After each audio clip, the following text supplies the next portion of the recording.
right, we wait and crack this until we might take a little nip. Hello. Michael Melkos. Hey, thank you, Julie. Albert. Thank you. My man, Kelly Frank. Safe, Adri, Rosa Ciceros, ACNC12. Stronger and Wiser, Sarah Reed. Hello, Yana. Hello, Carmen, Stronger and Wiser. Freezing up. What? Hello, Christy Weiss. We're freezing up. Hello, Chris. Jakob. Hello, Taylor. Tiffany Tippin. Elizabeth Betts. Happy birthday to Mr. Betts. Hello, Sheila Redmond. Out in the Hub City. Hello, Edson. Sam Sanders, not Sam I Am. Kelly's already yawning. I was trying to hide it. Hello, Christina. I went to bed early last night too, didn't I? Yeah. I went to bed real. I was in bed before 9. Hello, sweet queen Bethany. Hello, Taylor. Little Matt 928. Angela Johnston. Hey, Caroline Baez. Hello, Ina Toole, Bruno. Irma Branham. I was having a problem the other day with Kid TV because I have it pulled up if I need to see a video or something we're playing on the radio because we're working from home, and I couldn't get it to pull up at all. It was just a spinning wheel, so I had to turn off my computer and turn the whole thing back on, and it started working. Sometimes that might fix your problem. I don't know. You had to reboot. Yeah. I did. Hello, Angie Reno. Hello, Sin Galvan. One of my very favorite, very best customers.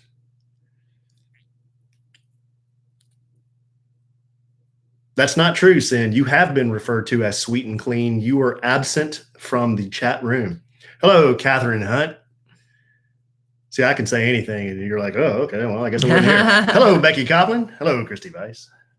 How am I feeling? I'm feeling good. Thank you, Christy. I appreciate that very much. I appreciate you. She cares. Appreciate you. Hello, Susan from Tulsa.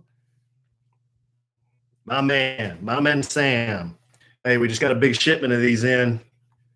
But they're in transit. Yeah, they're at someone else's house. It's a big, long story, but it will be delivered to me on Friday. And then what? Somebody needs to put them on the website. And I know just the a-hole for the job. Oh. Hello, Jennifer. Why'd you make that sound? Because they're asking if I'm okay, and they're doing a bit. See, what you started. But someone said, I think it was Beth. She said, "I didn't know you were sick." It's like, exactly. Nobody knew. Nobody. He swears it was on 2 podcasts ago. See, I remember that. I remember you talked about it last podcast, but that was only Monday. Thank you, Michael. Everyone says they like your hair and makeup. Thank you. You look like Dagan McDowell, except a lot. Oh, thanks. Well, except a lot prettier. Thank you. I had to go do a shoot today. This one's kind of comes up some. Well, I guess it's a dime. I was just telling you what I was doing. How is it a dime if I'm just telling you what I'm doing? It's not a dime if I'm just telling you what I did. I'm not bragging. I'm just telling you what I did today. How's that a dime? Keep going. Tell your story. American Heart Association has to do a virtual fundraising show this year. They usually have a big banquet, but they can do it this year. So they're going to, on Channel 8, I believe on February 28th, they're going to have a radiothon, a telethon. And they asked me to MC it. So I had to go film my part today. And Janine Galante, who, if you ever need hair and makeup done, now I've already brushed all of it out. So it's kind of crazy. And, but I left my lashes on. I took all the makeup off this part, but I left my lashes on because I thought they were fun. So that reminded me how much I miss my lashes. So I'm going to go back to my lash girl on Saturday and get my lashes done again. So I'm going to start having pretty lashes again. And now, as I said that, an eyelash just went in my eye. Oh. I'll be right back. Okay, well, I will entertain our friends. Hold on, guys. I'm putting the courtesy phone name on paper so I don't forget. What's going on, guys? Anything? Guys got any skinny or anything you can tell me while Kelly's out of the room? Hello, Christy Kincaid Norris. All right, you're on time. We have not started anything. Hey, like old times. Cheers. Got a little nip going tonight. This is like we used to do it back in the day. Yes, safe. I've got a little Jim Beam Black, which I've talked about this on the podcast. For the money, it's pretty good. It really is. Like liquid bacon. Cheers. Yes, cheers. Kelly's got a buzz ball. She's going to break it out on the. Got it. Did you get it? Yeah. I would have never made it. Where are the balloons? Was I supposed to get balloons? Well, it's time to break out the big balloons. I didn't get balloons. Guys, I tried to get Kelly to ah! I completely just lost my balance. Ow, that hurt. I caught myself on the desk and I think I sprained my. Are you okay? Yeah. Does that count as a fall? It counts as a fall, but you're getting there. I overshot the stool. And then my butt would just kept going. Oh my God. I'll have to go back and look at that video later, see how stupid I look. Oh boy. Hello, Irma. That hurt. You okay? Yeah, I caught myself. This is my good wrist. I caught myself with No, my actually, good wrist. I caught you. Thank you. You kept me from really I kept biting you it. from your face going into my laptop. Thank you. Thank you. Thank you. Thank you. What a mess. Yeah, Kelly's ailment number 67. You got that right. Hello, Andrea Gullidge. Nah, you could have broke out the big balloons. That'd have been totally fine. I'd been all right. All right with that. It'd be fine with me. Can we get started? Yeah, absolutely. Okay. I mean, I didn't mean to interrupt. 300, huh? But we do need to get started. Yeah. I mean, the train's got to keep rolling here, right? We got to get started. Yeah. Train's got to pull out of the station at some point. Got to push off. Give me something. Testing 1, 2. Alan said, he was listening to the last podcast that my mic kept turning off. Yeah, she kept cutting out. Yeah, I've been having mic issues on the radio too. It's just like, I don't know what's going on. This is a different mic than my radio mic. I don't know what's going on. Well, you were having some. But it's all good now, right? Test 1, 2. Am I all good? I mean, the levels are good. I mean. We're going to find out the hard way. We're about to find out, yeah. You need to wear earplugs to see if you can hear me? Yeah, hold on. Seriously, y'all, I don't know what's happening. I have 2 separate mics, one for the podcast and one for the radio. The one for the radio is over there. And I was doing a whole batch of commercials. I mean, like a whole bunch of commercials after work yesterday. And halfway through, they just stopped recording. I had to do them all over again today. And now Alan said, this one's messing up. I don't know what's going on. Anyway, Alan is the hero of the podcast. I hear the train a-coming. It's coming round the bend. That's not the right tune. I hear a train a-coming. It's coming round the bend. That's not the right tune.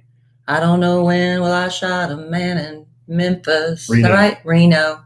Just to watch him die. What's the next verse? I hang my head and cry. I was thinking, I was on a train. I met a dame. She's kind of handsome. Never felt the same. She was pretty. From New York City. It's a real song? Yeah. Train kept a rolling all night long. Train kept a rolling all night long. Let's see if this helps. And Alan can now see if I'm going to be heard. Just talk for a minute. Testing 1, 2. Hey, it's Kellie Rasberry and Kellie Rasberry Evans on the podcast. Move your mic around. And this is my husband, Alan Evans. And what do you think, monkey? My monkey man, so cute. Love you so good. Is that okay? Is it staying good? Is it good level? Yeah, this thing was loose. But now it's not? This was loose and I tightened it. I think Now it's not I as think you good? just had a loose cord. Okay, loose cord. I Here we go. I think we'll be all right. But like I told Sin today, to call this a Mickey Mouse operation would be an insult to Mickey Mouse. That's true. Ready? Andy Felterbush, please pick up the red courtesy phone. Andy Felterbush, please pick up the red courtesy phone.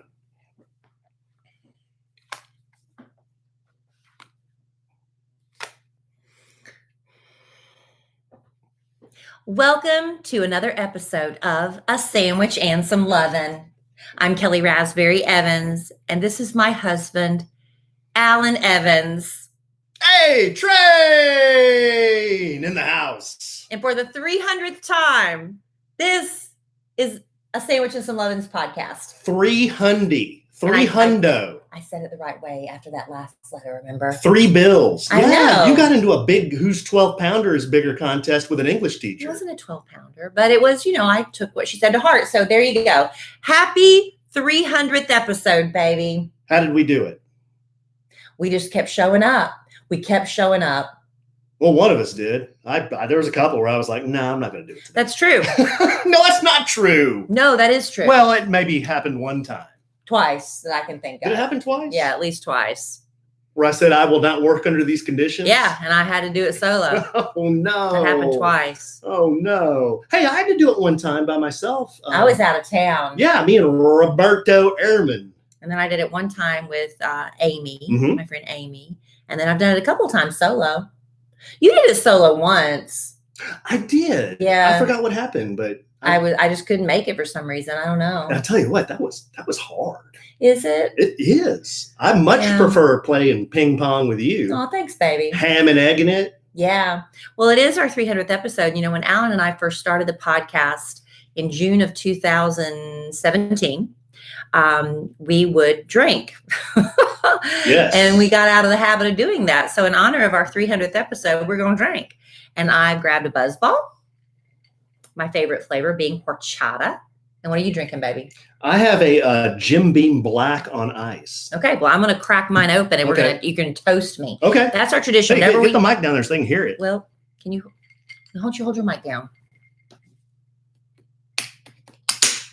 There you go. That was exciting. That was a BuzzBall. Well, it's opening. not carbonated, so there's nothing really to hear. That was a BuzzBall cocktail. But whenever Alan and I have a cocktail, Alan always toasts me. And the reason he does that is because I will sit there with my drink raised in his face until he does. So here we go, babe. Okay, here's to 300 episodes. Here's to all the good, strong listeners. Here's to all weak, clean listeners. Here's to all the very, very best customers who, let's face it, if we didn't have them, we'd have nothing. We'd have absolutely nothing. Well, we wouldn't have the podcast, Wouldn't have the podcast. but we'd have other stuff. Well, they got to listen to the Kid Craddock Morning Show nationally syndicated, too. Yeah. So at least there's that. So there's that. So we appreciate the listeners Cheers. putting up with this buffoonery for 4 years. We appreciate you and we love you desperately. Cheers. Cheers Hopefully to you, y'all are babe. having a little something with us, unless you're driving, listening in the car. Cheers to you putting up with me, too. For 4 years. Mm. Well, you didn't have to agree. Yes. Love BuzzBalls. Anyway, thank y'all for being here. I know Alan's got a lot of stuff planned. He asked, I think he went on Instagram and asked people for their favorite memories or questions or something like that. So that's going to be a lot of fun. I have no, he hasn't given me any hints as to what we're going to be doing tonight. So I'm excited. You got nothing? Well, as to where the questions are. I mean, you got nothing. No, I always bring something. Oh, okay. I got backup plans. So if I got in a pinch, you'd have something. Oh yeah, always. Oh, okay. Well, I thought we would make this episode all about the listener. I think it should be. All about the listener. So what I did, I put was it a question? Yeah, I put a question out on the social media and asked people to give me their favorite podcast bit, story, moment, whatever. And I got a lot of response. So Okay. I thought we'd maybe just go Take through a trip down memory lane. Down memory lane, maybe maybe tell some of those stories again, maybe just comment on some of those just for fun. Love to. And I also asked folks to give me, it's been a while for those of you who may be a new podcast listener. You may have some questions about this, what this podcast is about, who in the hell I am, what we do. Who in the hell I am? Yeah, what we do. Like they think they just absolutely like accidentally stumbled on the podcast for the first time. Right. Have you ever accidentally listened to a podcast? Not accidentally, but I've stumbled on podcasts before. People suggest to me podcasts, and I'm sometimes really surprised. But I don't know who the hell the hosts are sometimes. Like Business Wars. I like Business Wars, but I somehow stumbled on that. It's a really great podcast. We hear usually like an ad for another podcast during a podcast or something. Or if you like this, you'll like that. Yeah. Right now, you know what I'm listening to? Idle Memories. It's Nigel Lithgow. Remember the very first season of American Idol when Kelly Clarkson won? He was a guest on the Kid Craddock Morning Show a while back and talked about his podcast was launching. And at the time, it hadn't even launched yet. Well, now I've been listening, and he's given all sorts of behind-the-scenes scoop and stuff, and it's really good. If you watched American Idol that first season, I don't watch it anymore hardly. It's Katy Perry now and Lionel Richie and that country guy, Luke Bryan. Yeah. But when it started, it was Simon and Paula and Randy, and it was a takeoff of a British talent show. Good eye, mate. But it's all the behind the scenes stuff and stories, and it's really, really interesting. I watched the first season. I watched the season with Ruben. Yeah, the first 2, 3, 4 seasons were good. And then I was out when like Fantasia won it. I was like, what? Well, see, I stopped. What is this? I think the year Carrie Underwood one, I didn't watch that one at all. I just kind of, after a while, you kind of lose interest. Right. And then he's promising in a couple of more episodes that he's going to talk about the Mariah Carey, Nicki Minaj feud.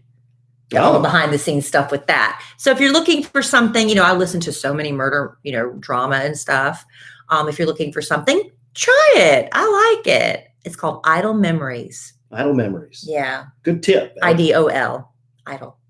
Okay. Being you're talking about podcasts, being the 300th episode. Look at me on our podcast advertising. Pitch another podcast. Isn't that sweet of me? There you go. So when we started 4 years ago, it was a different time. It was a different place. It was a different house. A different house. We weren't even married when we started. We weren't married. We were engaged. And how in the hell did we get into this? Boss Man George. So he saw podcasts were really becoming a big thing. And, everybody has a podcast now. This was almost 4 years ago. And he started offering podcasts to the people in the back of the office, the people behind the scenes, because, when you're in the radio business, a lot of times you want to be on the radio. They're listening in the room. They're like, oh, I want to be on the radio. And so he thought this was a shot, giving them a shot to express themselves creatively and to have fun. And so you have Loose Lips and Childbearing Hips. That's Lacey and Amy's podcast. On Cloud Wine, which is Amy and oh my God. Anna. No. On Cloud Wine? I said Anna? Amy. Did I say Anna? You said Amy. Yeah, that's wrong. It's Anna. And Alicia. Yeah, I went blank there for a second. There's the Shut Up podcast with Nick and Part-Time Justin, Chatty Daddy. So there's a lot of people that have, podcasts at our sister podcast. So he kept asking me to do it. And I was like, I don't want to do it. I don't have time to do it. I'm planning a wedding. But weren't we the OGs? No. Who was the first one? I'll probably Shut Up. Oh, Nick and Justin. But they started just like right before us. A little while. And then Nick, and then Loose Lips and Childbearing Hips too was before us. All those were before us. Anyway, I kept telling George, I said, I just don't have time. I'm planning a wedding. We're combining families. There's a lot going on. And anyway, he just finally convinced us to try it. And we did.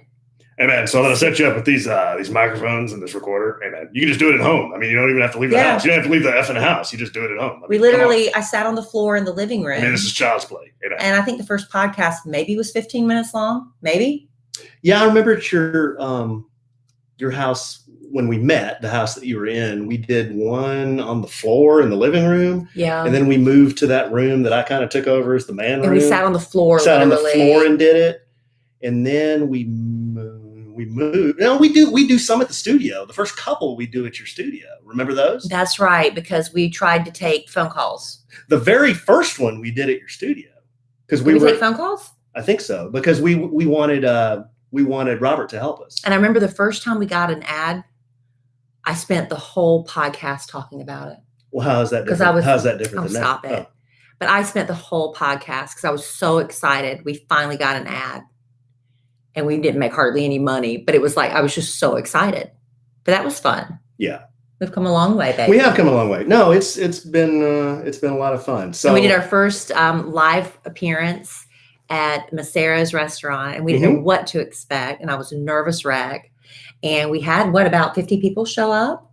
Yeah, that was 50, fun. 70, something like that. It was really fun, but we were nervous wrecks. We didn't know what, we were just, because when Alan and I are doing the podcast, it's just us talking, and now people are staring at us talking. And it was just weird. And I asked JC to please come by, and didn't you and he sing a song or play a song or something? I think so, yeah. And we did. Come by. It was just, we were nervous wrecks, and everybody was so sweet. Well, I felt like we brought the energy down because once we started talking, everybody stopped. To listen. They just stopped. Everyone stopped what they were doing, and they just sat there and listened, which was cool, but nerve-wracking. Yeah, because everyone was partying and having a good time, and then we start recording, and then everyone felt like they had to be quiet. Yeah, I think the best thing to do. They didn't have to be quiet. They didn't. I would have preferred they just kept mingling, right? Because it was different. But and then we ended up we loved meeting everybody. So we got to do something else. So then we decided, hey, we're going on vacation. Why don't y'all come with us? Yeah, and that led to the first podcast family vacation in 2019. Yeah, we went to Mexico with a bunch of, we had about 40 people. Yeah. And then we were going to try to do it in 2020. Obviously didn't happen. So we're doing it again in 2021. But we really do love getting to know so many of the podcast family. We have a chat room when we record the podcast on our YouTube channel. And the same regulars are there. Like right now, 75 people are in there just chatting away, hopefully listening to us too. But they, we're getting to know each other, and it's been fun. Yeah, it has been. And one thing, to be serious, guy, a little bit, one thing I'm real proud of with our podcast is how I feel like we've brought some people together. Like there were people that wouldn't know each other unless it was for the podcast. Right. And then they've become friends. Really good friends too. And then we've become friends with some of the listeners. We've gone on vacations with them. We even were involved in a small part with helping a couple have a baby that couldn't have a baby. We were a very small part, but we were a part of it. Yeah. You did a wedding? I've done a wedding for a couple of our listeners, for Manny and Simony, and we may have caused some divorces. We haven't heard from them yet, but maybe we have. We could have, and hopefully we've. I guess the number one thing for me is hopefully we've given a lot of laughs, a lot of fun times, but every once in a while we bring the room down and talk about serious stuff. Yeah, we haven't done that in a while. No, we haven't. There was so much negative stuff this last year. The last thing you need to do is tune into a podcast and hear more. Yeah. Right? Right. So we try to keep it as light as possible. But we've got some of your questions and some of your memories to get to in just a minute. But hey, you know what we also have to get to? Our wonderful sponsors. Couldn't do it without you. Everybody loves bacon. Duh, right? I love bacon. Well, everybody does. But until you taste bacon delivered straight to your door from moinkbox.com, you haven't had bacon. I'm talking bacon you're going to dream about at night. In fact, all the meat and seafood delivered by Moinkbox is simply that good, because it's time to ask ourselves, is it fair? Just 4 companies control 80% of the U.S. meat industry? No. Big food crushes the little guy. But you and I can change that. We caught Alaskan salmon direct to your door. You get the highest quality meat you've ever tasted, and you're supporting real family farms. Their animals are raised outdoors. The fish swim wild in the ocean. Moink meat is free of antibiotics, the hormones, no sugar, and all the other junk you're going to find in prepackaged meat in the meat aisle. Some of that meat lasts way too long because it's so full of preservatives and junk. Sign up at moinkbox.com/sandwich, and you can get a year of ground beef for free, and then pick what meats you want delivered with your first box. Change what you get each month, cancel anytime. You may not know this, or maybe you did see it, but Moink was founded by an 8th generation farmer who was on Shark Tank. And one of the sharks, Kevin O'Leary, said this was the best bacon he's ever tasted. We agree. We're big meat eaters here. And it's important also to us that the meat and seafood we eat come from animals and fish that have lived a really good life. And we love supporting small family farms. And that's what we're getting with Moink. And it's time for you to get Moinked too. And you can by joining the Moink movement today. Go to moinkbox.com/sandwich right now. And listeners to our show get free ground beef for a year. That's 1 year of the best ground beef you'll ever taste, but for a limited time, spelled MOINK box.com/sandwich. That's moinkbox.com/sandwich. You get the name, don't you? We love Moink Box. It's like moo and oink. Moink. Did you get it? I'm with you. Moink. I'm mowing what you're growing. Oh. Okay, Beck. Let's go to some of our listeners' questions, comments, concerns. Okay. And I'm excited. let's Concerns? well, I don't know if they're concerns. Let's just scatter shoot here. One of our listeners, this is Karen from Georgia. I know Karen. We're not going to do fake names. We're going to just... Well, depends on the subject matter. This is Karen from Georgia. She wants to know, what are our bullet points for balancing professional life, radio/podcast life, family life, and fit life? Alan? You're just going to panic and put that on me? Well, I'm all out of balance, and I don't have it figured out. I stress about it because I feel like I'm not in balance right now. I don't spend enough time with my daughter. Mm-hmm. We don't spend enough time. Well, we have, because we're divorced families, our boys are gone half the time. And when they are here, it's constant going to games and things like that. Mm-hmm. But my daughter, I just feel like that's out of balance, that relationship. My weight's kind of gone a little off the rails because of COVID and everything, which is an excuse. We all have excuses, but I'm trying to get that back on track. And I'm doing pretty good. I'm down about 10, 12 pounds now. So I'm getting that back on track. I'm trying to get my spiritual life on track because I think I let that slide. It's just so many things. And it's like, it's a constant work in progress. I do not have it figured out. I'm trying really hard. Alan is doing really great. He's committed to going to regular workouts, but it's really funny because like in the past week, I've had 2 women reach out to me. And I was telling Alan about this. We were walking the dogs tonight, that they've kind of in a roundabout way, without flat out saying it, offered to be like a mentor to me, a sounding board, to offer me encouragement. And they literally reach out to me and say, how can I help you with this?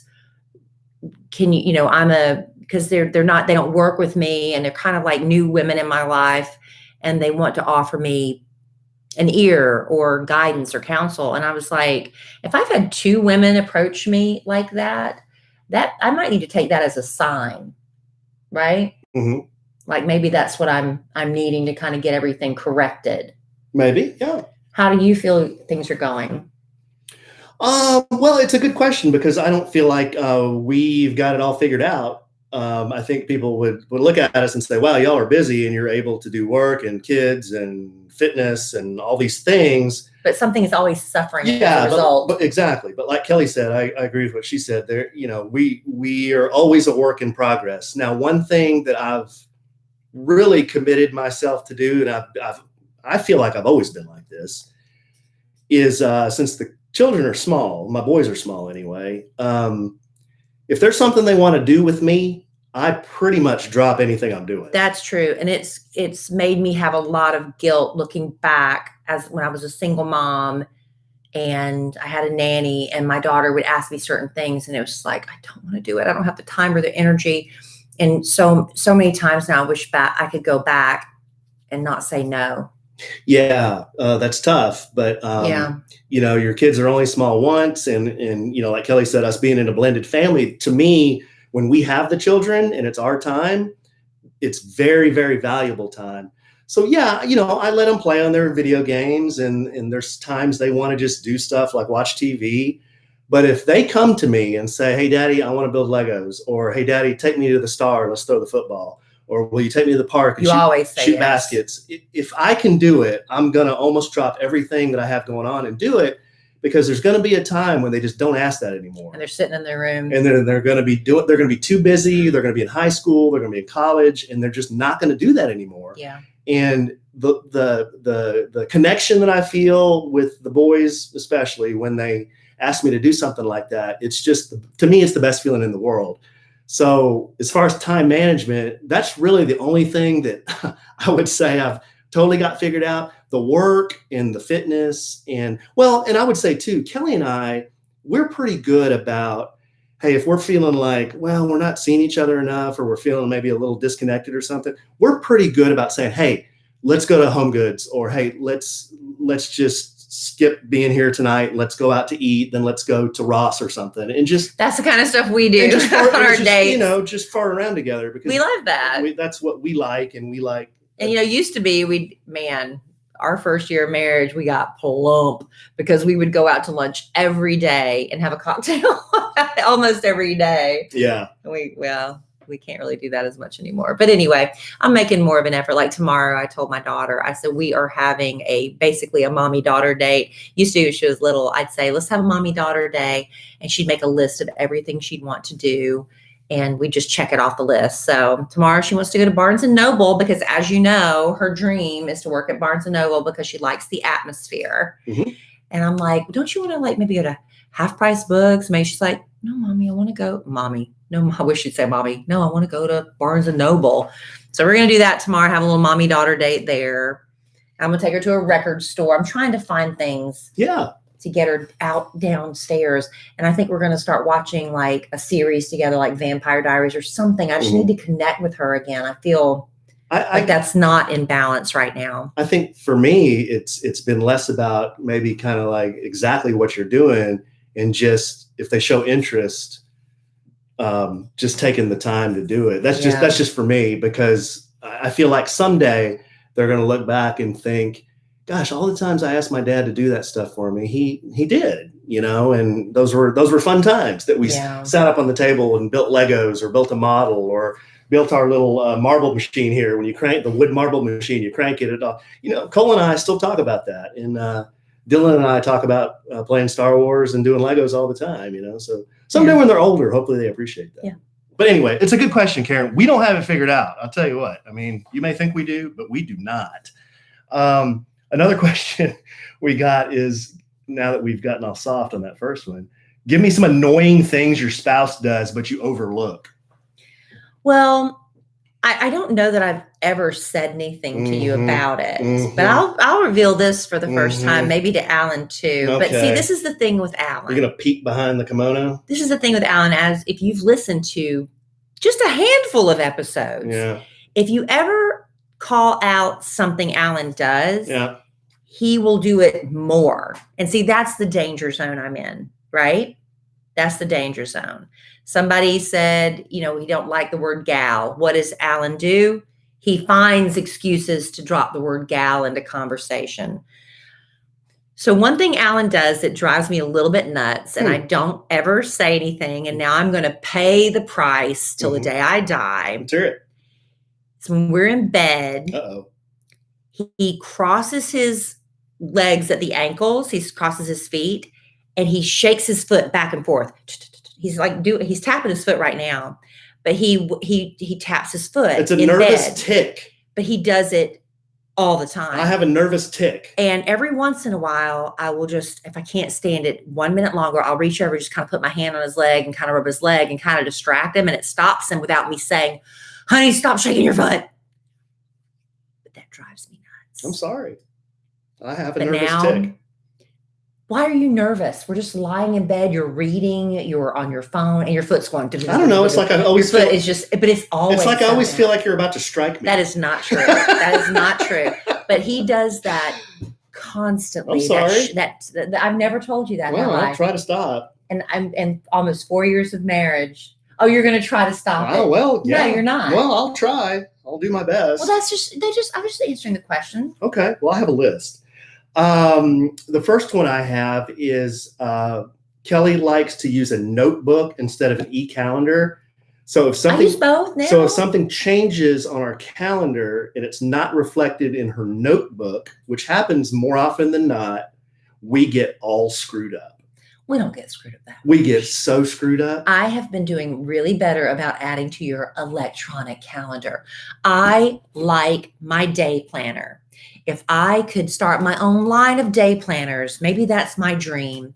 But why would I? Because I love this one so much. It's gallery leather. It fits perfectly in my purse. I love it. Okay. And I write everything down. I like to be able to open up my notebook and look at my whole week at one glance. Okay. Kellie used to do this even when we were married. Before we were married, when we were married, it happened. We've been faking it. Happened all the time. After we got married, I had to wave my pimp hand, but she liked to pick off my plate. The big hand and the fork coming over to my virgin plate, right as the waiter or waitress sets my food down. Why are you talking about something that I used to do? Well, because you still kind of do it. No, I ask you first now. Do I not? Tell the truth. Sometimes. And I'm like, I will never pick off your plate again. I'm like, Alan, or he has to offer me, this is so good. Would you like a bite? But I've never understood why I can't just reach over and bite off your plate. We're married. And then the last one, I just had 3. The last one is you still get really bent when we go to the movies and I order my popcorn. I don't. I just do it now. No, you get bent. I can see your body language. I can see it in your face. I don't. When I asked the guy, I said, extra salt. I want double butter and I want double salt. Would you let me to layer the butter? Yes. Would you let me to layer the butter? Would you let me to layer the salt? Yes. And then he gets a little ramekin of more salt so he can sprinkle it on. Look, see how disgusted she was?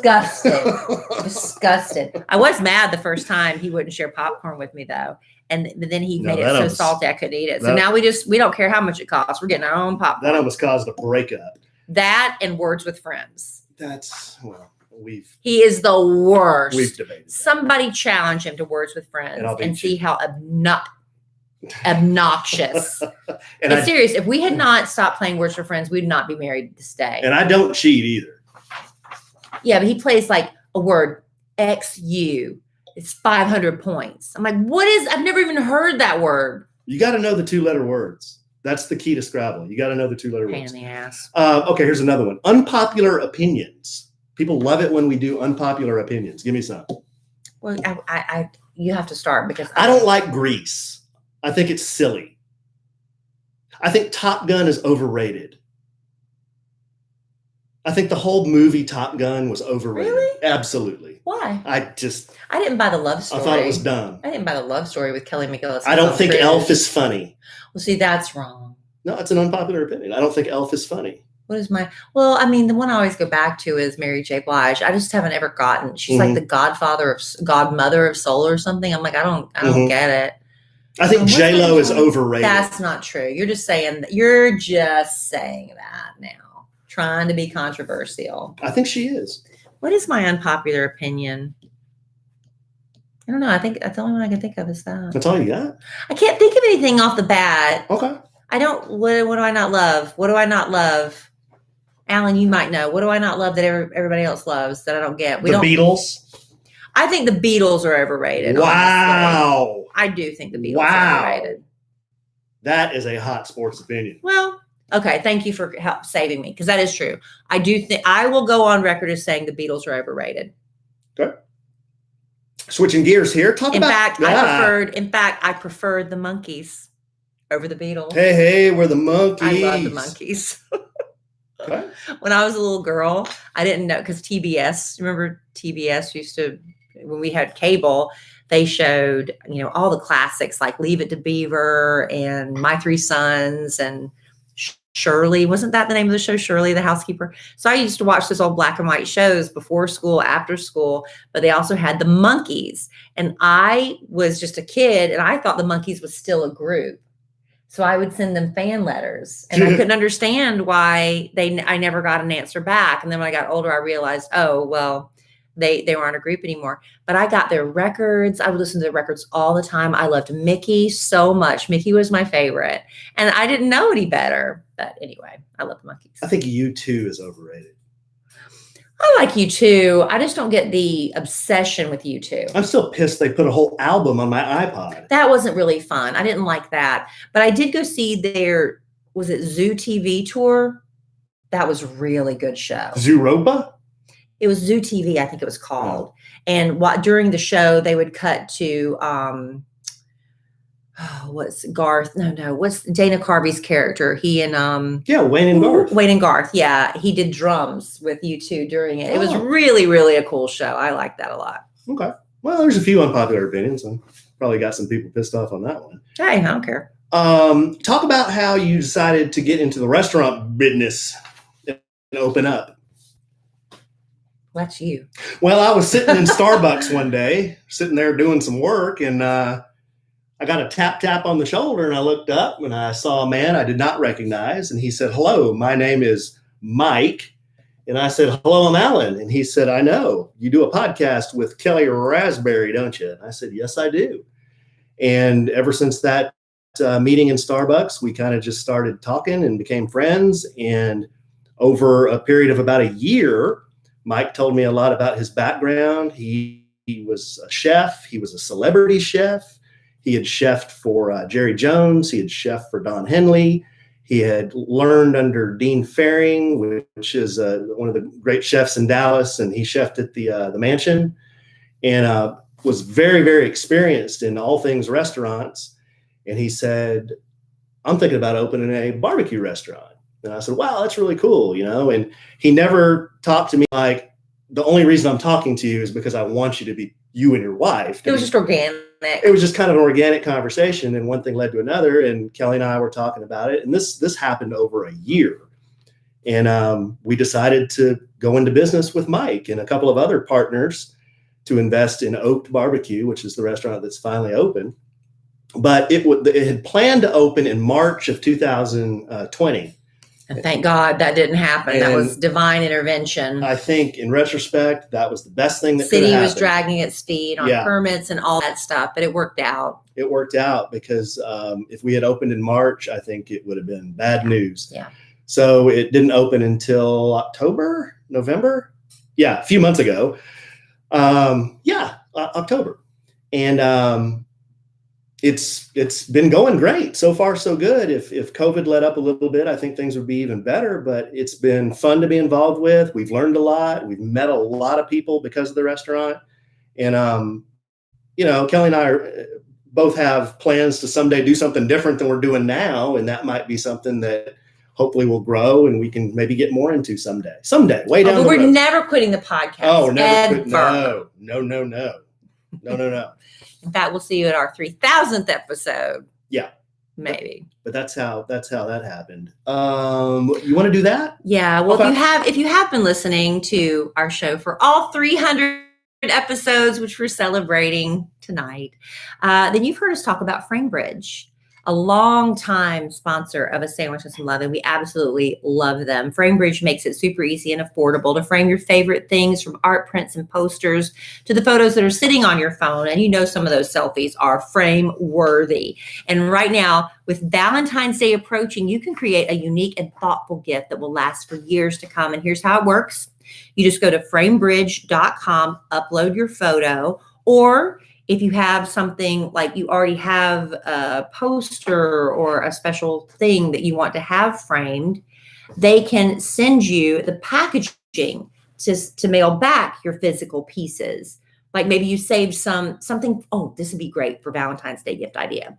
If you saved stuff from your first date, like concert tickets or something, or like with Alan and other people I know that have gotten engaged and you have a photographer hiding in the wings, why not get those photos framed beautifully and give them as a gift for Valentine's Day? Perfect gift. That would be perfect. So you can preview your item online in any frame style, choose your favorite, or get free recommendations from their talented designers, which I relied on when I wanted to have my firstborn nieces. I had a beautiful art piece done for her with my mama's macaroni and cheese recipe on it and made it into art. And I relied on their advice to make it just absolutely beautiful. And then FrameBridge will custom frame your item by hand, deliver your finished piece directly to your door, and it's ready to hang. But instead of the hundreds you pay at a framing store, FrameBridge's prices start at $39 and all shipping is free. Plus, our listeners will get 15% off their first order at framebridge.com when they use our code SANDWICH. So get started today, frame your photos, or give the perfect Valentine's gift. And you can do that by going to framebridge.com and use promo code SANDWICH to save an additional 15% off your first order. Just go to framebridge.com, promo code SANDWICH.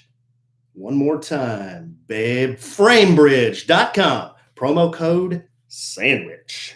And now back to your regular program. We love FrameBridge. We do. In fact, the picture over Alan's head right now, he got done at FrameBridge. One of the OG sponsors. Mm-hmm. Okay, here's another one. and then we'll move on to another subject matter. Is it suitable for straight men to wear women's clothes or accessories like Harry Styles? I don't care. I truly don't care. It's not, this is what I've always said. When you're a celebrity and you're on stage, it's way different than just the average guy walking down the street. But now the lines have been so blurred. You know, you've got so many social media influencers and people like that. So I don't even bat an eye at it anymore. It doesn't bother me. I don't care. I grew up, I love Duran Duran. Look back at what Duran Duran was wearing. They were wearing eyeshadow. They were wearing puffy sleeves. They were wearing earrings and makeup. And it's like, nobody said anything. And so I don't care. It does not bother me. Yeah, here's my thing. If a dude wants to wear something that looks like a blouse, pick another guilty. fight. I've done it before. That's a truth. I mean, you got evidence. My sister called me out. She goes, dude, you're wearing a blouse. And I'm like, this isn't a blouse. This is a Robert Graham. She goes, no, that's a blouse. And I'm like, okay, well, I have a blouse on, whatever. And so there's so many other things to be concerned about. But seriously, clothing. I went to the Grammys last year with Bad Influence Jeff. You should have seen some of the stuff that dudes were wearing. And, you're just like, okay, whatever, dude. Arts, they're expressing themselves, You want to wear that? Fine. I don't hate. I wouldn't wear it personally. Exactly. It's like, fine. You knock yourself out. Now, here's the problem I have. Yeah. If a dude puts on a Big Bird outfit, it's a dude in a Big Bird outfit. Right. He's not Big Bird. Right. He's a dude wearing a Big Bird outfit. Okay. So if he wants to call himself Big Bird, more power to you. You call yourself Big Bird all you want, but you're a dude wearing a Big Bird outfit. All right. Okay. That's my personal, that's my hot sports opinion on that. I don't care. But here's the thing, like when I was in high school or whatever, and I thought, like Billy Idol was super cute. Right. But then you're like, if I was bringing Billy Idol home to meet my parents, I'd be a little embarrassed that he was dressed all like Billy Idol. But the reason I liked him was because he looked like Billy Idol, but he's also on stage and in music videos. I think it's important to be appropriate. I always like dressing appropriate. I remember going to a wedding one time and one of my DJ's friends went, and my DJ friend, he always wore, I called them Linus shorts, the ones that they're almost like culottes for men, I guess you'd call them. And he wore high top sneakers, and he had, he always wore a baseball jacket and t-shirts and a cocked baseball hat. But we're going to a wedding and he shows up dressed like that. I'm like, come on, just show a little respect for the room. Mm-hmm. That's my thing. I get when you want to express yourself artistically, but I just want you to show up appropriate for the occasion. That's it for me. Right? Like Kellie, some of my favorite bands in the late 80s, mid-late 80s, not so much in the early 90s because it turned to grunge, but in the late 80s was Poison, Bon Jovi, Guns N' Roses. Yeah. These dudes wore fishnet. They had teased up hair. They wore lipstick and eyeshadow. But if you're bringing them home to meet your mom, you don't want them looking like that, And at the time, I'm thinking, okay, that's just their. You didn't think anything of it. I didn't think anything of it. I'm like, okay, that's what's cool right now. So why is Harry Styles getting grief for it? I didn't give Harry Styles. I'm saying, but he is. That became Candace Owens. So that was the big controversy. Candace Owens said, we need our men to be manly. Mm-hmm. But I'm like, he's a musician. Who cares? He's doing music videos. Who cares? He's on Vogue magazine. Who cares? That's not my fight. Yeah. I don't disagree that you need manly men. I do not disagree with that at all. You need manly men. Because you have a man in a dress doesn't take away from your masculinity. No. I can what I'm saying? Exactly. And that's what I'm saying. So I can be manly. I can burp and fart and scratch my nuts and put my feet on my desk. And a dude can wear a Big Bird outfit and a blouse and whatever, dude. I would rather Harry show up in a dress than you do that in front of my parents. Yeah. I'm not going to do that. I know. Because you have to be appropriate for the room. Right. So there's that. Okay. And I'm sure we offended somebody with that. I'm sorry. We aren't trying to offend anybody, but I don't care. There are bigger fish to fry than that. But we've been to a furries convention I know the furries. Wow, that was crazy, And y'all. I know the furries. They put on a squirrel outfit and they say, I'm a squirrel. That was an accident. You're not a squirrel. You're not a squirrel. You're a dude in a squirrel outfit. That was an accident. We accidentally stumbled into a furry convention. That was crazy. That's another thing we talked about on the podcast. Yeah, people were walking around either simple enough, like where they just had maybe a fake tail coming out of their jeans. That was like the basic.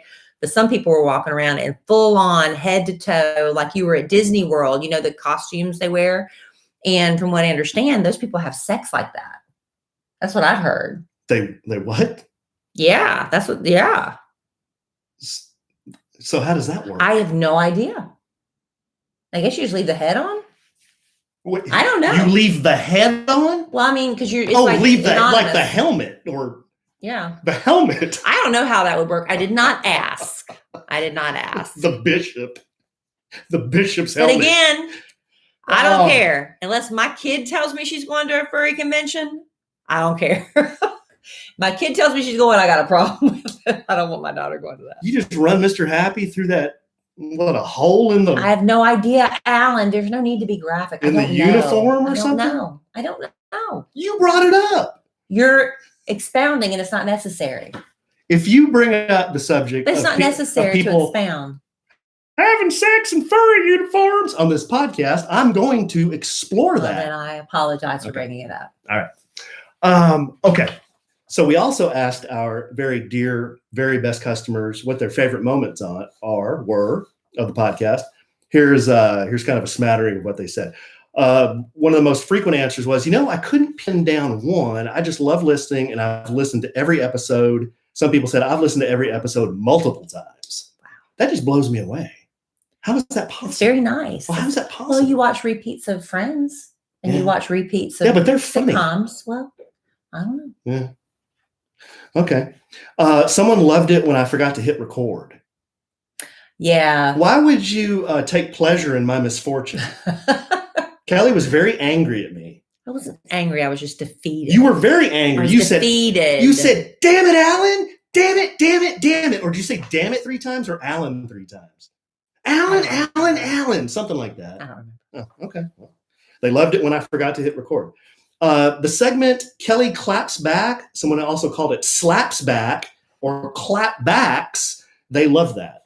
Yeah, I don't even know how to say it half the time. It's Kelly claps back. Or is it Kelly's clap back? I love it when a listener comes up with a new name. Well, they said that Kelly slapbacks or Kelly clapbacks. Ooh, that makes me want some fat back. Kelly fatback. Kelly's fat back. I love fat back. Okay. Man, I miss King's barbecue right now. Kelly clapped at me. This isn't an official claps back or slap back. Is it Kelly's clap? It's Kelly claps back. Kelly claps back. Like you're clapping back. So it's not possessive. It's Kelly back. Okay, what did I do? We were in the kitchen and we're stumbling, bumbling, fumbling over each other. It's like Keystone Cops in there. We're always tripping over each other. We're always bumping into each other. And I finally said, babe, why is it that everywhere I need to be, you also need to be in that spot? We've got 4,000 square feet here, Dime, and you've got to be right where I am. Kelly says, and this isn't an official because I'm just doing this from memory, something to the effect, would you like to go back to 700 square feet? Because we can make that permanently happen. That's right, I did. Because you were single in that apartment, you have to bump into anybody. Isn't that right?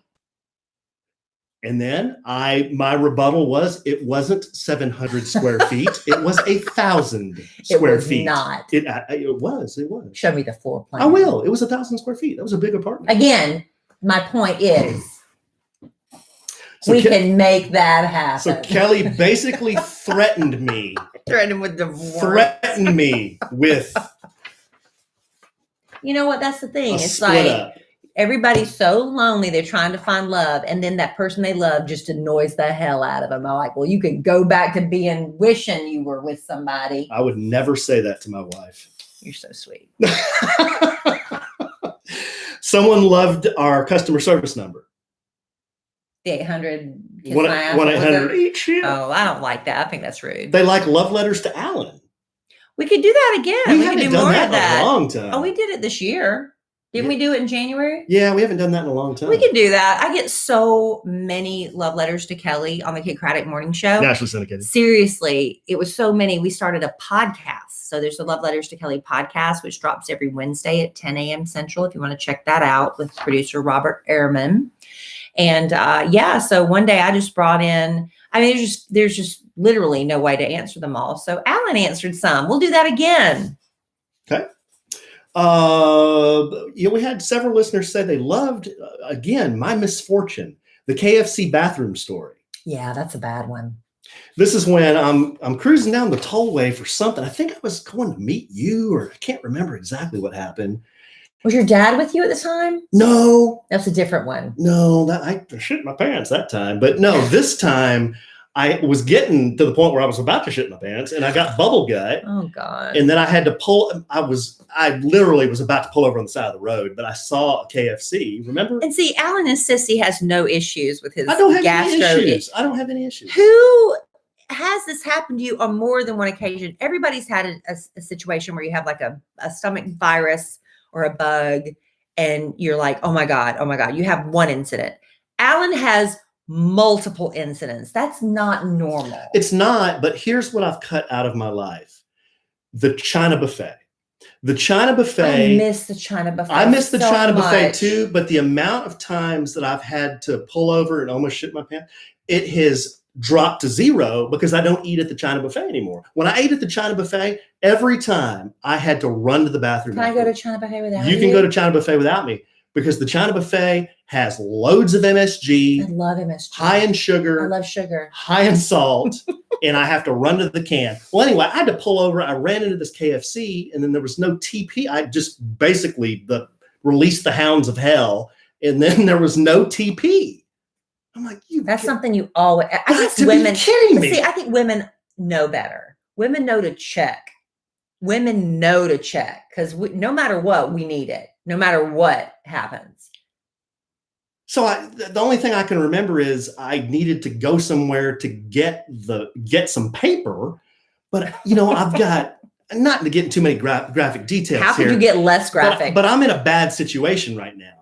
I got my pants around my ankles, and I got no TP, and I just released the hounds, right? So it's not like I can pull my pants up. So I had to crab walk out of my stall and pull some of that hard construction paper out of the paper towel holder.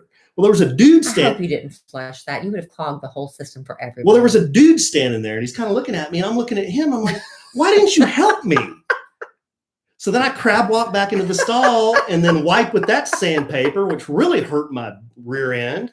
You're being graphic. Well, that's what happened. That's the KFC bathroom story. I don't know what episode we covered that, but yeah, if you go back and listen to all of them, you'll find it. The microphone cover bit. Yeah, you've kind of stopped doing that. There's always a method to my madness. I know. When we started the podcast, we used to do it on Facebook Live. It's again going back to when you tell Alan something annoys you, he will do it times 100. We used to do the podcast on Facebook Live, and I wanted to really grow the podcast fast, and that's one reason we thought it was a good idea. George didn't. We thought it was a good idea to put it on Facebook Live. Right. He wanted us he thought it would hurt our numbers because people are listening to it on Facebook. They wouldn't listen to the podcast. We honestly had so many people watching us on Facebook, but it kept glitching and pixelating. So we moved over to YouTube. Right. But the reason I did the microphone cocked bit, this is a peek behind the kimono, is because it would drive people nuts. Yeah, somebody said something. Somebody said something. Mic. Yeah, one time it was just inadvertently not straight, and then somebody said something. Will you straighten your mic? Well, they told me to straighten the mic, and I'm like, yeah, because no, I'm not going to straighten the mic. So don't tell me what to do. No, so the more that it was crooked, the more people would comment on it, and the more they would comment on it, the more chats there were, the more people would notice it. And I just looked at it as, hey, they're helping us with our marketing here, because they're just talking about the podcast. So that's why I did it. And plus, you don't want anybody telling you what to do. Well, that too. But part of it was because gal. Part of it was an easy way to get people to. And by the way, comment. I won't be able to sleep tonight because he's going to be shaking his foot so much. People love it when we we let them into our personal life and share our journey. Yeah. Yeah. Yeah. Yeah. Okay. They loved meeting on the family vacation. Yay. Well, hopefully we'll meet new people and see some old friends again on this next family vacation. If you want information on that, kellyandalan.com/vacation to get information. Our trip is coming up the week of July 4th, and we'd love as many of you as possible to go. Yeah. They love promo code Kellie. Yes, I told you. Yeah. That should be the That t-shirt. should be my t-shirt, huh? They like it when the presidents pop in. Some people love that. Some people don't love it. Kellie doesn't love it. The one they love the most is Clinton. Yeah. They love it when President or Governor Clinton he's comes a little in. bit He's kind of lewd. Yeah, he's kind of lewd. Yeah. He's lewd. The reenactment and story about Kellie's New York City fall. Well, that's a video they like. That's what they like. Because we do have a video somewhere. Can you post a link to that? It's on our YouTube channel. It is on a YouTube channel. The whole long version and then the short version. I was crying, laughing, because I can still vividly, when I fell in New York City, we were on our way to, it was the coldest I've ever been in my life. It was so cold in New York City for New Year's. We were there right before New Year's Eve, and the temperature on New Year's Eve was the coldest it had ever been. It was like 0 degrees, right? We left right before then. Freezing. I have never been that cold in my gosh. life. So we're all bundled up, and we have scarves around our faces the whole time because you'd get frostbite and you're snotting. And so every once in a while, because it's so gross, you take your scarf off just to breathe for a minute and not be that wet moisture. It was so disgusting. And so we're getting ready to walk to the 9/11 memorial. And right when Alan looks down and sees a sign that says, "Watch your step," as he's speaking, I trip. But I've got my arm, I think one in you and my other in my pocket, and I start to fall. And it was just, everybody saw, everybody was like, whoa, it was so bad. People were running up to me. It was a brutal fall. The fact that I didn't break a bone, the fact that I wasn't bleeding. I mean, I had like this big black smudge on my face, but we just wiped it off and it was gone. Well, it was a 2-part fall. You fell to your knees, and then the force just kept going, and then to your hands, and then your head, because I mean your head has a lot of weight in it. Your head had a lot of momentum, and then your arms gave way, and then your face hit the ground. Was so bad, and then the whole plaza, hundreds of people. Woo! It's like, how could they all be looking at the same time? Yeah, everybody. Whoa! And they all ran over. It was so embarrassing. So we got back to the room, which was the worst room in the history of hotel rooms. Remember, we saying that it was like we could hear the foreigners yelling the whole time with no one but 2 babies. Yeah. Every time the people on the other side of the wall would turn on their water, it was like, whenever they took a shower, the whole time. We had the heat turned completely off.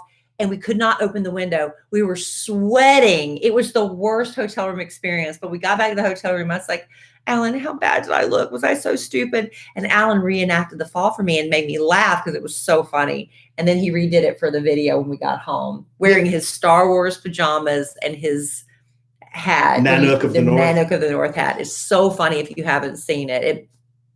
I die every time. It's on our YouTube channel. Maybe I'll post it for a throwback. Yeah, it's so funny. They liked it that we revealed that our laundry days aren't synced up.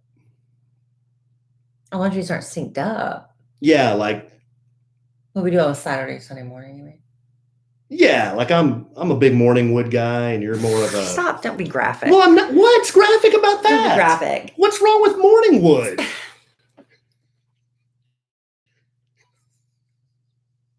All right, you want to peek behind the kimono? Let me let you hear my. Okay. No, wait a minute. Do the foreplay. Do the foreplay song.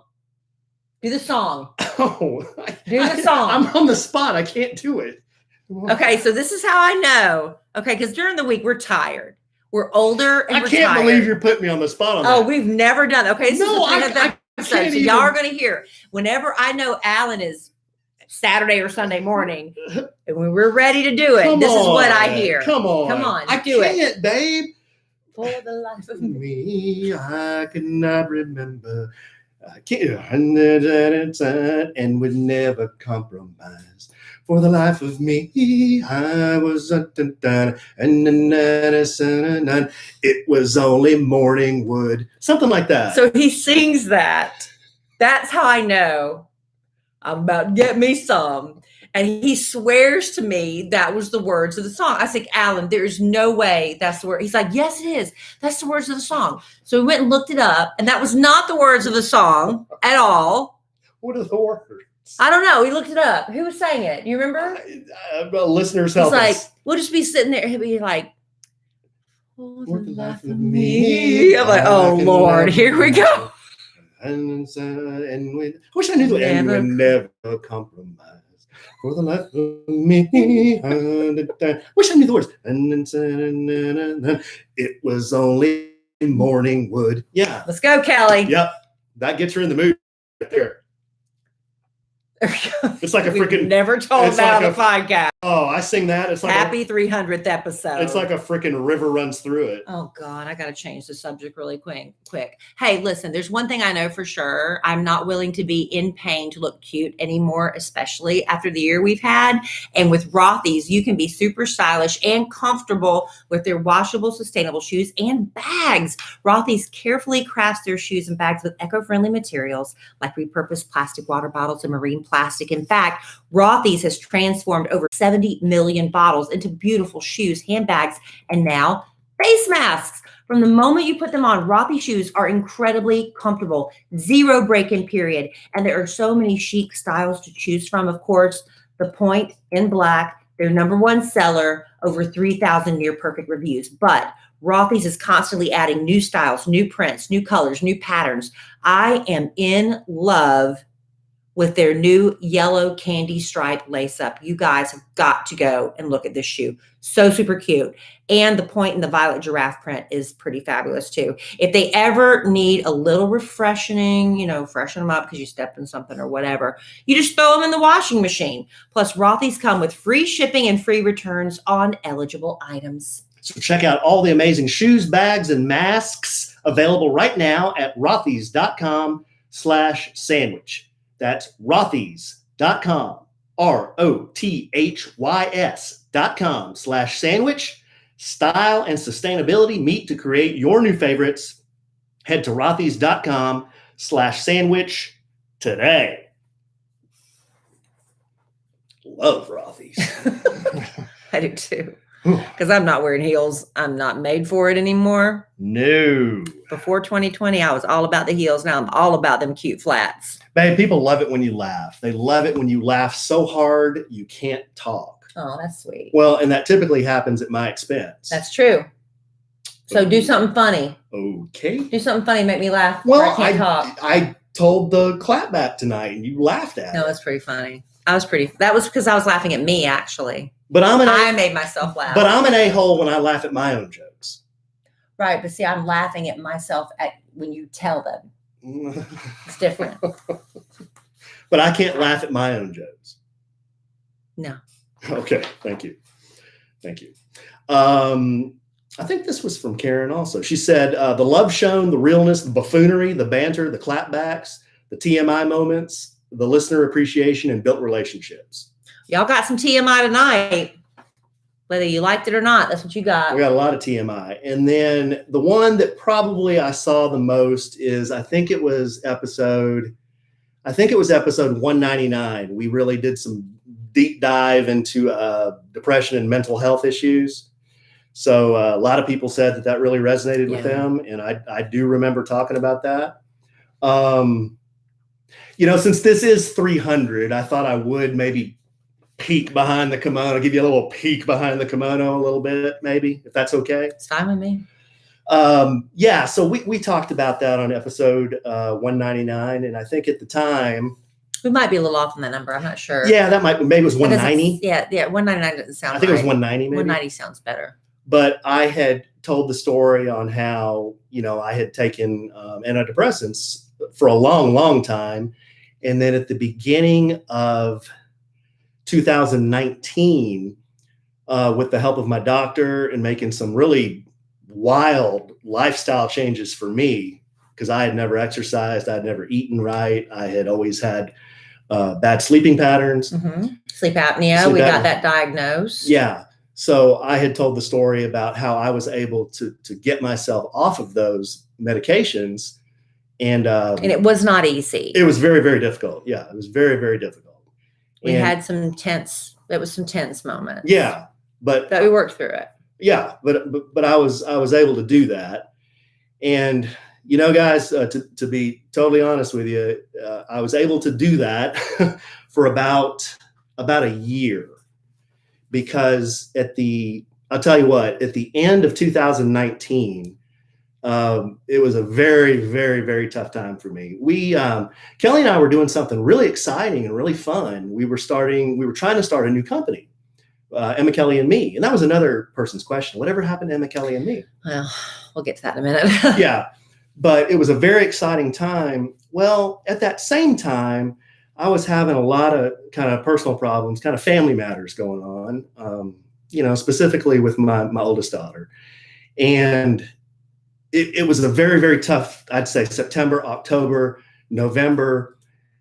And by Christmas time, I was in a really, really bad spot, and I needed to talk to somebody. So I went to go see a therapist, and I explained to her what was going on. And basically, to make a long story short, and this is a sensitive subject and a sensitive area. We have to be sensitive to that. Yeah, and I can't tell everything, but I can tell you that this was a situation where, in a blended family, sometimes things don't work out the way you want them to. And sometimes you want to spend time with somebody, but they don't want to spend time with you.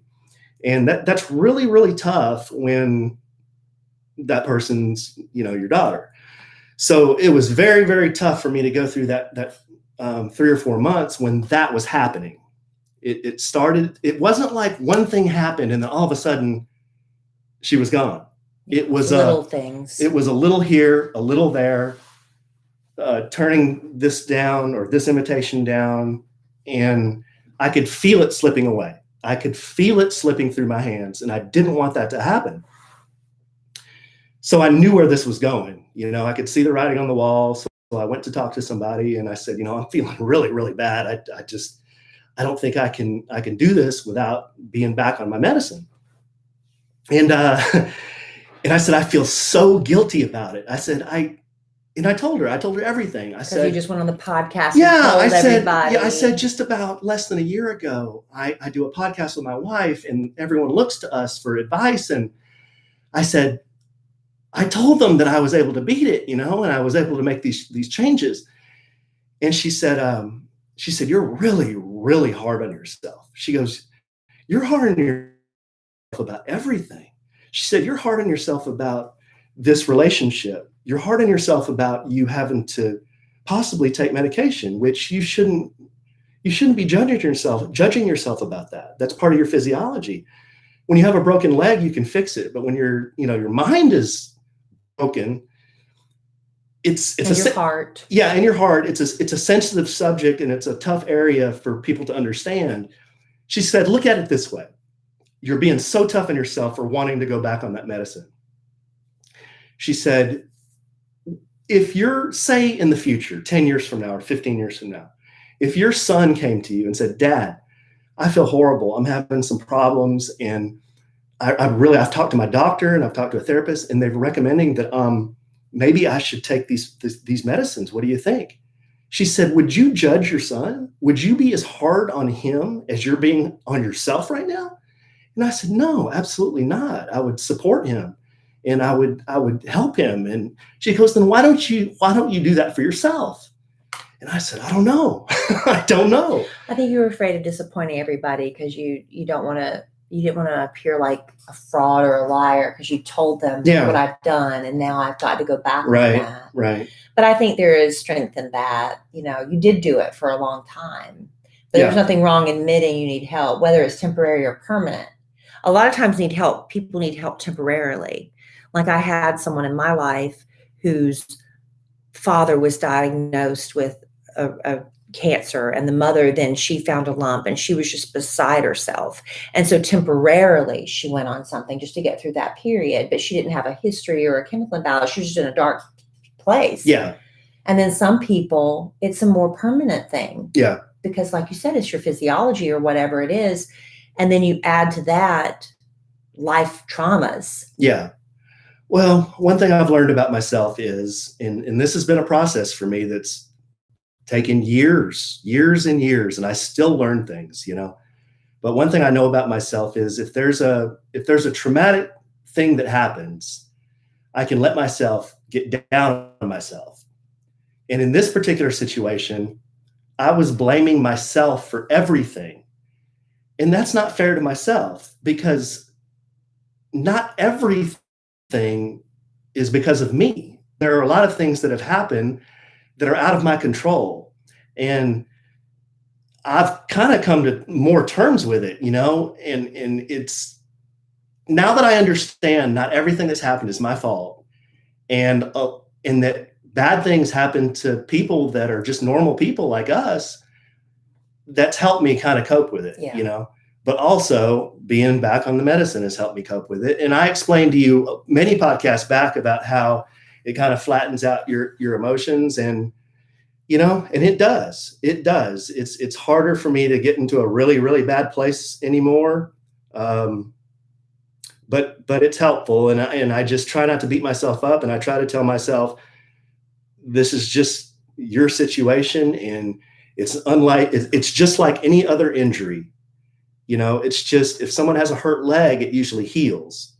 If someone has a hurt head, it's a different situation. So, it's been hard to work through, but a lot of people ask me too, and I might as well, while I'm talking about this, they said, Alan, we don't see pictures of your daughter. And it doesn't, I know people are just curious. They're just curious. Every time somebody makes a comment on a social media post, obviously there's an issue. So it's just like, it'd be really kind if people would not do that. Well, because it hurts, and you can't betray you don't want to make things worse. I know, but people just don't know, babe. They're just curious. Obviously there's an issue. Yeah. There's no need to ask. Right. All I can tell you guys is Kellie and I have done really everything in our power that we can do to say that our home is an open, welcome place that you can come anytime. And we would love to have you and see you for just 5 minutes. But unfortunately, that's not the way things are right now. And it's been tough. It's been very, very tough. And this is why I don't talk about it a lot anymore, because I get like this. And things in a blended family, sometimes they don't work out the way you want them to. But I still have hope that they will. I still have hope that they will. So all I can do is send positive messages and reach out. But I haven't seen my daughter or spoken to her in over a year.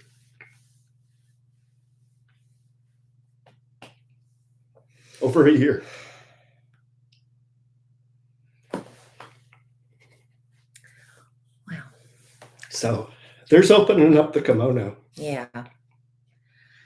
Didn't know we were going to do that on tonight's podcast, but that's real, But guys. listen, and I know a lot of people go through this, and Alan's gotten a lot of encouragement from other fathers who have been down this same path. But they tell them to hold on. But here's my issue. And they're like, when they're 20, 24 or something, they come back around.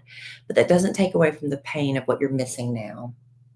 And that's what's so hard. So we are hopeful that things will ultimately work out. Yeah. And I'm but hopeful. It's just sad that learning, being there for the special moments and stuff, learning to drive, those first dates and things. Yeah. It's heartbreaking. It's heartbreaking. It's tough when, Father's Day goes by. I know. I'm sorry. Birthdays go by, and we don't know. We don't understand. But what can you do? But listen, this is I'm talking about it here in kind of a public. We're family, so right in a public forum. But this is tough for me, yes. But I know it's got to be as equally as tough on everybody. It's not an ideal situation for everybody. Children young adults, teens, they handle these kind of things in a lot of different ways. And as the adult here, the only thing I can do is try to stay positive, try to be encouraging, just be there, be accessible, be welcoming. And I've done all those things. I guess the frustrating part is there's not any return. And that's really hard, because I was going through the closet the other day with Dylan, and we were looking at some old family pictures, and he saw a painting in our family picture box. And he goes, "Daddy, what's that?" It's like, "Gosh, I don't know. I haven't seen that in a while. One of you guys painted it." And I turned it over, and there was this really nice message from Brooke. She had painted me a picture, and it said, "Happy Father's Day, Daddy. I hope you have the best day ever." And this wasn't too long ago. I mean, this was 4 years ago. And I said, "Dilly, this is from your sister, And I said, "I don't know. She used to do a lot of these types of things, and then just all of a sudden it stopped. And I don't understand. I don't understand why. I just don't understand why. Just all of a sudden a light switch went off and it stopped." So that's the deal. And I know a lot of you are curious and want to know. Well, there you go. I'm just protective of you. So I try not to say anything when people leave those comments. I'm like, what are you doing? Yeah. It's like, come on. But I've told Kelly and I know this is kind of probably tough to listen to, but to turn this around, I've told Kelly, this is happening to me for a reason. And this situation has happened for a reason. And I think someday I'll be able to tell my story, the entire story. And I think I'll be able to help people with it. I really do. I really think that I'll be able to stand in front of people who are going through this, and I'll be able to say, "Man, I was here. I had babies. I got divorced. I was a single dad. I got remarried. Then I had one of them that just didn't want anything to do with me. And then there was a reconciliation, and this is how it all happened, And I think I'll be able to tell that story someday. I really do. I think that's part of the purpose. I truly believe that. So I think there's going to be a happy ending someday. I wish it was sooner. I just don't think it's going to be real soon. I really don't. And I don't know what else to do. There's not a lot to do. So, well, that took a turn, didn't it? Well, there's episode 300. There's episode 300. That's one to remember. But I know a lot of you are curious, and I don't feel like I'm totally. What's the right way to say it? I don't feel like I'm totally authentic if I don't at least. That's a big, big part of my life. Yeah. And you just don't get to hear it or see it very much. And I think it's unfair if I don't at least mention it. Now, there are a lot of details, okay? And I'm not going to go into all those details. All I can tell you is I love my daughter dearly, more than anything in the world. And I'm here, I'm here. So, and I'm not going anywhere, I know, sweetheart. I wish I could fix it. I really do. But it's a matter of prayer. Yeah. It's literally I don't have much on my vision board, but that's on my vision board. Yeah. So anyway, I know this is supposed to be a celebration, but y'all are family. Y'all are family with us, and this stuff, comes up every once in a while. So it is a celebration. And, I think our listeners know me well enough to know I like to be stupid and goofy and give you a hard time and do silly things and make silly jokes and be lewd and all those things. And that's the way I am 99% of the time. I really, really. But I love my kids. I love all our kids. And I just want everybody to be happy, and men want to fix things. Yeah. I feel like I can fix anything. And I also feel like I have a lot to offer. I also feel like I have a lot of life experience that I can help people with. I can help the kids with. There are a lot of things I can help them with. And it's frustrating for me when I'm not able to do that. It's a tough position to be in. Well, hopefully things will change sooner rather than later. If anybody has any helpful advice on what's worked for you, if you've been in the same situation, we would love to hear it. So, yeah. And some people might say, hey, it just takes time. Like everybody, like we've said, we've heard from so many other dads who've been through this and say it just takes time. So we'll see. Yeah. No, Thank y'all very much for being so much a part of our family that Alan feels like he can share that. Yeah, everything. So that's great. Everything will be okay. You know, we have a great life. I'm very, very happy. There are some things that I wish were different, but a lot of people have things like that. And one thing I've learned also going through therapy is a lot of people have a lot of really bad things in their life going on, and they make it through it. Yeah. I mean, this is not a great situation, but there are people who have it 100 times worse. Oh, yeah. That's sometimes how I try to cheer Alan up. I was like, well, at least we're not going through blank, blank, blank. And Right. Like, yep, it could be worse. It could always be worse. But anyway, thank you for sharing all that, honey. I didn't know you were going to go there tonight, but hopefully that was a little cathartic for you a little bit. Yeah, it's something I've been wanting to do for a long time, and we've gotten a lot of questions about it in email, especially. And I'm not ignoring your emails. It's just for me, it's not easy to talk about every time somebody asks. You know, it's not, and it has to be the right time. But like I said, I've come to a place where I've kind of accepted what's happening, and I'm just riding it out, doing the best I can. Yeah. Well, do you have any other questions or comments or anything you want to say before we start wrapping things up? Bringing it home for Jerome, as Alan likes to say. Okay, why don't we do this? This is a good way to finish up and kind of do it on a high note. Okay. We have one letter here. This is something that we got so many letters on. People were saying, you guys remind me of my mom and dad with the separate Amazon accounts. Oh, Lord, y'all, Alan's like, people are calling us dummies. Yeah. So we got a bunch of letters just like this one. Okay, we're gonna address the Amazon situation here and now. This one's from Misty. She says, "Hey guys, I wanted to let you know you can have 2 separate Amazon accounts, Amazon Prime accounts. My husband and I have the same thing. You wouldn't want my husband seeing everything I order either. You can have 2 separate emails on one Prime account. You both will have your own email and password.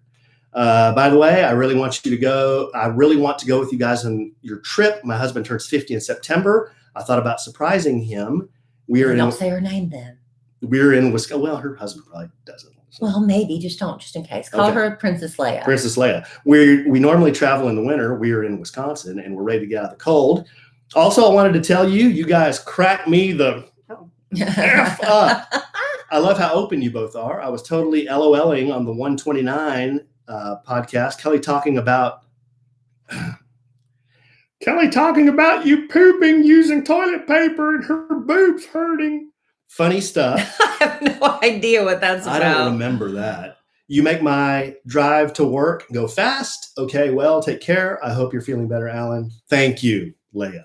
Thank you. She said Alan's fine. She hopes I'm feeling better. Yeah, so we're going to have to, we got all your letters about Amazon and how stupid we are.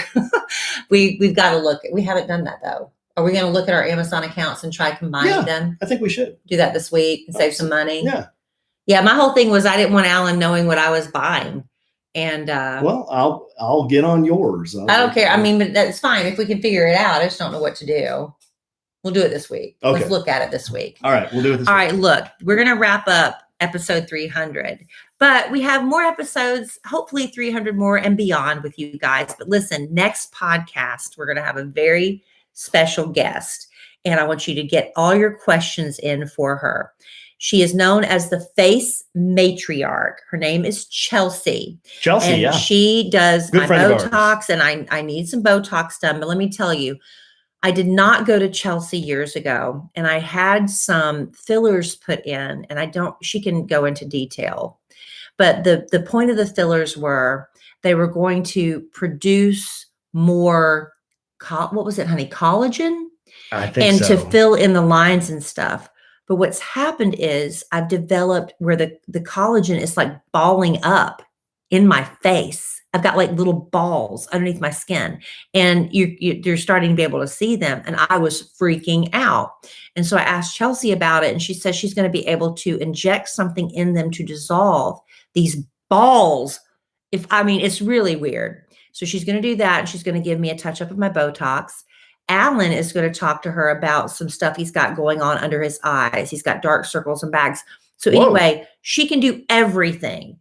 So if you have any skincare questions, if you wanted to know about cool sculpting, if you have any questions about any procedures, she's coming to my house to do my Botox and to fix my face balls. My face balls. What else can we call them? Face balls. And then she's going to be a guest on our next podcast. So if you have any questions for Chelsea, the face matriarch, Alan, where should they send their questions? Podcast at kellieandallen.com. Podcast at KELLIEandALLEN.com. And we'll get to as many as we can on our next podcast. I'll also probably put up a thing on my Instagram so I can take some questions there. She really knows her stuff. She's very good at what she does. She is. Very nice. And she's so nice. We love Chelsea. We've had her on, if you've listened to all 300 episodes, we actually did a podcast. She used to work for a business where we had her on before. Mm-hmm. Now she's kind of doing her own thing and everything. So we love Chelsea. Is she going to do a procedure? Not while we're on the podcast. No, before we go. She's going to do you before? Yeah, because I got to get these. Seriously, Alan could feel right there. Tell him. Yeah, it feels like there's a BB under Kellie's skin. There's like BBs under my skin, and I don't like that feeling. So, and I don't like it. But I didn't know it was going to do that. So she said, "Oh, I can take care of that," and she's also going to take care of my wrinkles, and maybe I don't think you have an eye issue. She's going to give you some advice on that. Yeah, I don't know that I'm going to do anything to my face. You're talking about your eyes, though. Well, the dark things under my eyes, I think part of that's hereditary. You're fine. My grandpa had it, Dad's got them, and I got them. And they're not that dark, though. Yeah. Alan's just turning 50, and he's starting to overdo the self-care. He's overdoing it. When you saw coconut oil in my bathroom, Alan's really, and he is taking how many protein powders, collagen powders, MCT oil. You really need to go through your routine every day. I'll tell you what, though. Nutrafol. You're taking everything. Nutrafol. You're taking everything. Yeah, I am. I'm taking a lot of supplements. Collagen, every vitamin in the world. Iodine, zinc. Was it bee pollen or pine pollen? Pine pollen. That gives me it was only morning wood. It's supposed to. Wow. You mean supposed to? Well, that's what it's supposed to do. Oh, okay. We'll find out this Saturday. All right, babe. Well, we kind of went a long time on this one. That's okay. It's a special anniversary. Yeah. Well, it's not an anniversary. It's a special episode. Thank you for being with us for 300 or 3 episodes. Whenever you joined us on this journey, we appreciate it. 300. Yeah. Thanks for listening this long, guys. Hopefully you liked it. And we'll podcast again real soon. And in the immortal words of the great Keanu Reeves, good job, babe. Life is good when you have a good sandwich. Bye. All right. I didn't know you were going to go there. Oof. Well, just happened. Yeah, I mean, I've been wanting to talk about it for a while. I just needed the right time. What do I got to lose at this point, right? It's true.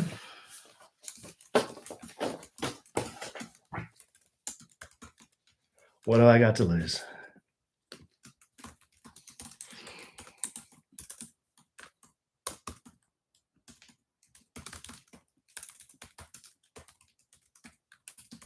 What's happening in the chat room, guys? Do you have a what do you call it?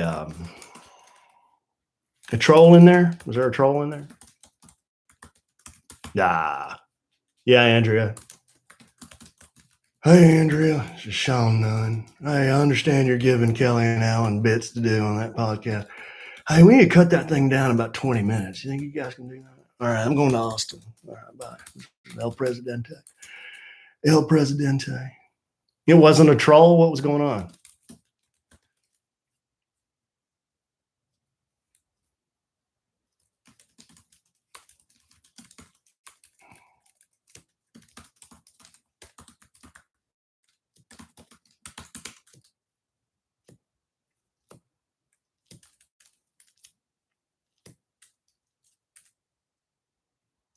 Oh, well,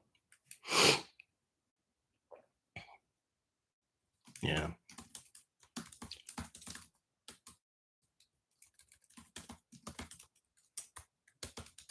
Yeah, Tiffany, go to the website, go to kellieandallen.com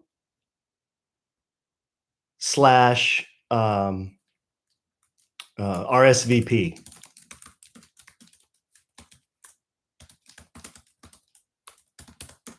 Well, Sam, the answer to that's no. But you know, in a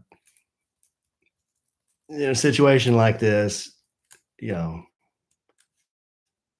all parties contribute in some way. You know, it's and I was, like I said, I mean, I felt really guilty. I felt like everything that was happening was my fault. Everything, and I couldn't fix it. So that was why things got really hard for me. But, I learned to understand that, these are really complex situations, and it's not this person or that person or this person or that person. It's a combination of a lot of really complex things that cause things like that to happen. People always want to know, well, what was the reason? What was the reason that happened? It's not that easy to answer. It's if it was that easy, there wouldn't be any problems, right? Something like this is, You'd write a book and make $1 million. yeah, something like this is, you don't get married, have kids, and have a user's manual on how to navigate this. So you just try to figure it out as you go along, That's all you can do.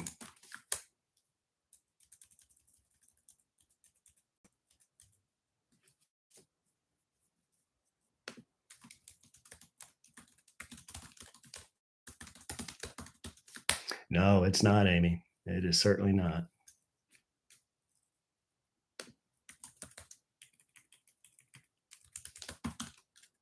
Too much drama. Yeah. All right, guys. Well, we don't want that. If you guys want to keep talking or something, we can always go to the Facebook group, right? Don't want what? Well, they says there are people asking a bunch of kind of more personal questions, and they're telling them to pipe down, which they should. Like rude questions? No, I'm just wanting more details about everything. See, that's the thing. Yeah.